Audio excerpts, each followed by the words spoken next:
Imagine waking up in the middle of your worst drinking days, hangover pounding, shame sitting heavy in your gut. You know you can't keep living like this, but you have no idea what to do next. Now imagine that you could pull a tiny device from your pocket, type in, "How do you get sober?" and instantly get an action plan. Not from a book, not from a doctor's lecture, but from an AI tool that never judges you, never gets tired, and is always there when you need it.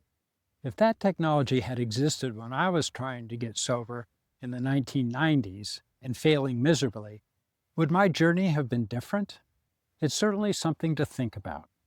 I'm Dr. Donald Crow, and I practiced emergency medicine for 40 years. And every single day of that career, I saw alcohol dismantling lives. Sometimes the damage was dramatic: multi-car pileups, trauma, criminal charges.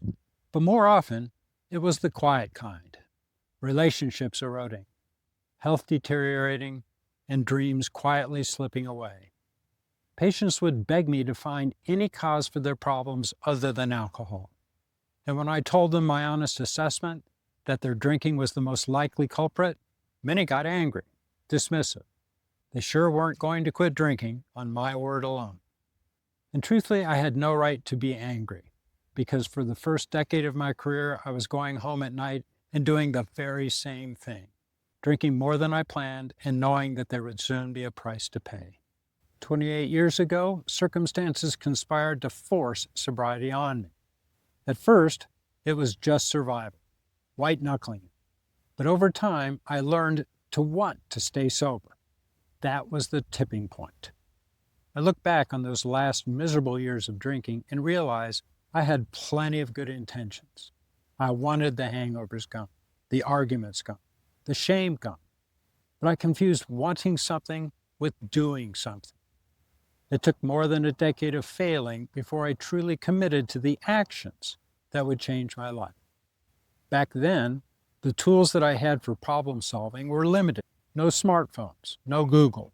The internet was dial-up, and AI was still the stuff of science fiction. If I wanted answers, I had to ask another human being. And for someone drowning in shame, that wasn't always easy. Now fast forward to 2025.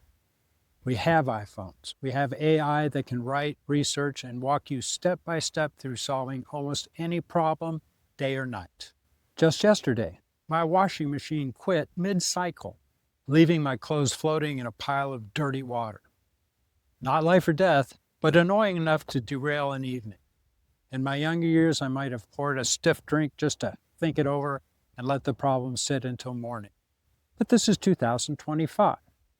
I opened my laptop, asked my favorite chatbot what might be wrong, found the diagnosis, ordered the part, watched a YouTube video about how to replace it, and had the thing running the next morning.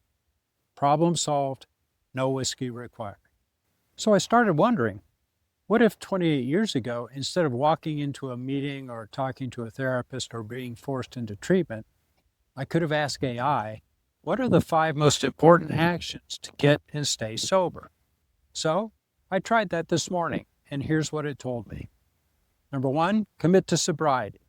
Number 2, build a support structure, program, therapist, mentor. Number 3, develop new daily routines and coping mechanisms. Number 4, remove alcohol and drugs from your living space. And number 5, address underlying issues that drive the drinking. You know what? That's pretty solid advice.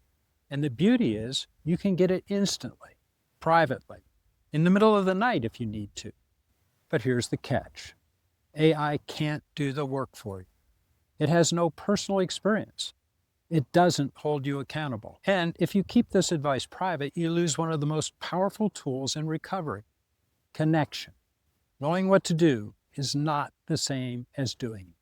Sobriety is not one tip, one plan, or one chatbot conversation. It's a wholesale restructuring of your life.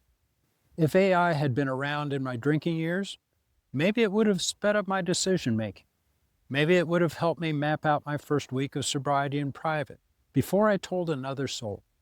But it still would have required the same thing sobriety has always required: action, showing up, following through, changing who I was to become who I wanted to be.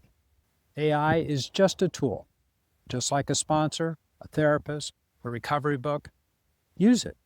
Use YouTube. Use every source you can get your hands on. But remember, these are only pieces of the puzzle. You have to pick them up and put them together. Because giving up drinking doesn't mean giving up anything real. It means opening the door to everything you deserve. If this resonated with you, please subscribe to Second Act Sobriety, like the video, and share it with someone who might be struggling. You never know. You might be the voice that helps them take that first real step. I'm Dr. Donald Crow. Check out these other videos, and I'll see you in the next one.